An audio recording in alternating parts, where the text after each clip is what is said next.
صادقانه. 1 سال گذشت با شادی و شعر و قصه، با دوستای خوب و کلی عشق تازه.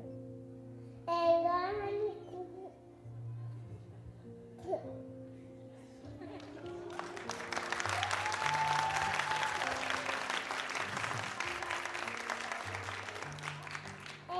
همین دیروز بود که دست کوچیکم تو دست مربیم گذاشتم. یاد گرفتم که مهربونی از همه چی بهتره. آخر کار گفتم سلام و لطفاً خدا نگهدار.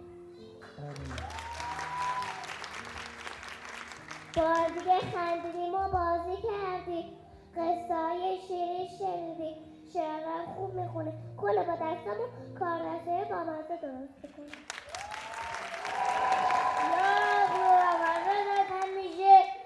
تو دلمون این خورشید میدرخشه. مربیای خوب یاد دادن مهربون رو پرونده و الان بریم استخدام کنم. دوباره خوبی هست.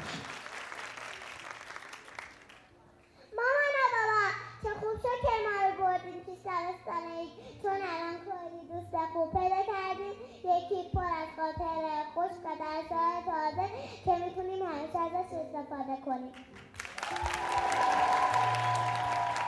خیلی قشنگه گذشت پر از خاطره شد. هر روز بهترمون یه دنیای تازه شد. فهمیدیم که تو دل یه عالم ستاره هر خوبلات بگیم پاک کننده میمونه. حالا که دل پیش دبسته یک تموم شد، حاضرین واسه مرحله بعدی زندگیمون. درسته دلمون تنگ میشه ولی دیگه بزرگ شدیم.